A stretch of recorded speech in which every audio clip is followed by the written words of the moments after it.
Friends, आज की short analysis में हम डिस्कस करेंगे ग्लैंड फार्मा स्टॉक के ऊपर। दोस्तों, ये स्टॉक फरवरी 2024 से करेक्शन के अंदर चल रहा है। मोटा मोटी देखो तो दोस्तों इसने 6 महीने यानी पूरा आधा साल करेक्शन में बिता दिया। और करेक्शन में भी दोस्तों अगर आप देखो तो इसने दोनों तरह का करेक्शन दिया है। इसने प्राइस वाइज करेक्शन भी दिया है और टाइम वाइज करेक्शन भी दिया है। पहले स्टॉक ने प्राइस वाइज करेक्शन दिया है, जहाँ पर स्टॉक काफ़ी हद तक डाउन साइड करेक्ट हुआ। उसके बाद स्टॉक ने साइडवे जाकर एक स्ट्रॉन्ग कंसोलिडेशन बनाया, एक स्ट्रॉन्ग बेस बनाया और अल्टीमेटली उसको टाइम वाइज करेक्शन के थ्रू ब्रेकआउट किया है। और फिलहाल ये स्टॉक को देखो तो दोस्तों यहाँ पर मल्टीपल पॉजिटिव फैक्टर्स एक साथ ब्रेकआउट हुए। ये स्टॉक के अंदर दोस्तों एक बहुत बड़ी strong downward sloping parallel channel थी, जो पिछले 6 महीने से एक स्ट्रॉन्ग रेजिस्टेंस का काम कर रही थी। अल्टीमेटली स्टॉक ने उसको ब्रेकआउट किया है। यहाँ पर करेक्शन कंप्लीट के कंफर्मेशन मिले हैं, पॉजिटिव क्लियर डाइवर्शन मिला है और एक बहुत बड़ी रिवर्सल चार्ट पैटर्न मिली है, जिसके तहत ये स्टॉक अपसाइड में 20 से 25% रनअप देने के लिए रेडी है। लेकिन दोस्तों इसमें कोई भी हमारी बाय सेल होल्ड रिकमेंडेशन नहीं है, ये प्योरली एजुकेशन पर्पस से आप लोगों से शेयर कर रहे हैं। फ्रेंड्स, अगर आप देखो तो ये वो टॉप एरिया था जहां से करेक्शन का आगाज़ हुआ था और यहाँ से कुछ ऐसी downward sloping parallel channel stock के अंदर बनी। और जब तक स्टॉक ये डाउनवर्ड स्लोपिंग पैरेलल चैनल में रहा, स्टॉक प्राइस वाइज करेक्शन के अंदर फंसा रहा और इसने back to back lower lows दिए। दोस्तों अगर आप देखो तो पहला लोअर लोज यहाँ पर हिट हुआ, सेकेंड लोअर लोज यहाँ पर हिट हुआ, थर्ड लोअर लोज यहाँ हिट हुआ, फोर्थ यहाँ पर हिट हुआ और फिफ्थ यहाँ पर हिट हुआ। और जैसे ही दोस्तों ये downward sloping parallel channel upside में ब्रेकआउट हुई, इसने मल्टीपल हायर हाइस को एक साथ ब्रेक करके उसके above high volume sustain closing देकर कंफर्म कर दिया करेक्शन इज कंप्लीटेड। यहाँ पर दो बड़ी चीज़ एक साथ हमें मिली दोस्तों। पहले तो इसने डाउनवर्ड स्लोपिंग पैरेलल चैनल को अपसाइड में ब्रेक किया, जिसके वजह से ये जो स्ट्रेट डाउनसाइड गिरावट चल रही थी पिछले 5 से 6 महीने से, वो अल्टीमेटली रुक गई। और सेकेंडली दोस्तों इसके अंदर जो back to back lower lows hit होने की जो चेन बनी थी, वो तोड़कर उसके अगेंस्ट में इसने फर्स्ट हायर हाइज मारा, जो हमें कंफर्म करता है कि स्टॉक के अंदर करेक्शन कंप्लीट हो चुकी है। यहाँ पर दोस्तों बॉटम लग गई है। अनलेस एंड अनटिल कोई नया लोअर लोज हिट ना हो जावे या फिर पुराने लोअर लोज के नीचे क्लोजिंग ना दे दे, तब तक दोस्तों हम मानकर चलेंगे कि यहाँ पर बॉटम लग गई है। और सेकेंडली दोस्तों इसने मल्टीपल हायर हाइज को ब्रेक करके इसने अपसाइड ट्रेंडिंग मूव का पहला कदम जमा दिया है। और दोस्तों देख लेते हैं डाइवर्शन का पार्ट। तो दोस्तों अगर मैं आप लोगों को RSI डालकर दिखाऊं तो यहाँ पर क्लियर कट, दोस्तों अगर आप RSI देखो तो यहाँ पर क्लियर कट हमें पॉजिटिव डाइवर्शन मिलता है। दोस्तों प्राइस एक्शन के जो लोअर लो स्विंग है, अगर आप उसको मैच करो RSI के लोअर लो स्विंग से, तो यहाँ पर आपको डाइवर्शन मिलेगा। प्राइस एक्शन के जो लोअर लो स्विंग थे दोस्तों अगर आप देखो तो वो फ्लैट है या फिर वो डाउन साइड टिल्ट हुए हैं फ्रेंड्स।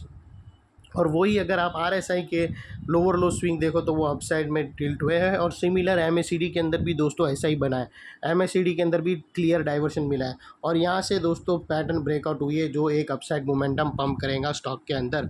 और दोस्तों सेकेंडली बात कर लेते हैं चार्ट पैटर्न की। तो दोस्तों अगर आप देखो तो यहाँ पर हमें एक ज़बरदस्त चार्ट पैटर्न मिली है दोस्तों, और वो है दोस्तों राउंडिंग दोस्तों वो चार्ट पैटर्न है राउंडिंग बॉटम।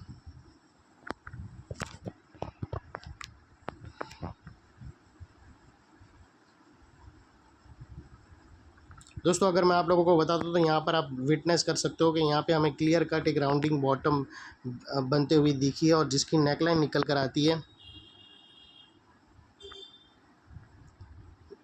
जिसकी नेकलाइन समवेयर अराउंड 2088 के आसपास आती है। और दोस्तों आप लोगों को बता दूं कि ये जो इनसाइड रेंज है राउंडिंग बॉटम की, ये कोई छोटी मोटी रेंज नहीं है दोस्तों। ये 20 से 25% की रेंज है, जो यहाँ से नेकलाइन से ब्रेकआउट होकर यहाँ से अपसाइड में 25% तक रनअप देंगी। और वो लिहाज से दोस्तों स्टॉक का जो नेक्स्ट टारगेट निकल कर आता है, वो सीधा फ्रेंड्स 2500 का अगला टारगेट्स है दोस्तों, जो तकरीबन स्टॉक का 20 से 25% होता है। और दोस्तों यहाँ पर अगर आपको स्टॉप लॉस रखना हो तो एक बेस्ट सिचुएशन है। पहले तो ये आप एवरेज टू रेंज ATR की हेल्प ले सकते हो अपने एडवाइज़र को पूछकर। और सेकेंडली दोस्तों इसके अंदर एक लोअर स्विंग है दोस्तों, वहाँ पर अगर आप रखो क्लोजिंग बेसिस पे तो वो परफेक्टली फाइन रहेगा दोस्तों। यहाँ पर अगर आप और डेली क्लोजिंग बेसिस पे टच करके नहीं। और यहाँ से दोस्तों अगर आप रिस्क टू रिवॉर्ड रेशियो देखो तो आपका रिस्क का एरिया फ्रेंड्स इतना रहेगा और रिवॉर्ड का एरिया इतना बड़ा रहेगा। तो ये ऑलमोस्ट 1:2 1:1.75 के आसपास का रिस्क टू रिवॉर्ड रेशियो है, जो काफ़ी फेवरेबल है फ्रेंड्स। और दोस्तों ये टारगेट हिट होने से पहले बीच में स्टॉक कुछ रेजिस्टेंस फेस करेगा, जिसको हम ब्लू में कर देते हैं। और सेकेंडली दोस्तों ये जो नेकलाइन के पास का एरिया है वो बहुत ही इंपॉर्टेंट एरिया है, क्योंकि अगर आप देखो तो यहाँ पर मल्टीपल पॉजिटिव फैक्टर्स एक साथ एक्शन में आते हुए मिले। दोस्तों यही एरिया पे हमने downward sloping parallel channel upside में ब्रेकआउट होते हुए मिली। यही एरिया पे लोअर लोज हायर हाइज में शिफ्ट होते हुए मिले। यही एरिया पे दोस्तों हमें clear cut positive diversion RSI और MACD दोनों के अंदर मिल रहे हैं। और यही एरिया पे दोस्तों एक बहुत बड़ी राउंडिंग बॉटम पैटर्न ब्रेकआउट होते हुए मिल रही है चार्ट पैटर्न। और ये राउंडिंग बॉटम चार्ट पैटर्न को बनने में इटसेल्फ पूरा आधा साल लग गया। तो वो लिहाज से दोस्तों जो एरिया अभी तक एक स्ट्रॉन्ग रेजिस्टेंस था वो अल्टीमेटली स्ट्रॉन्ग सपोर्ट बनकर खड़ा है।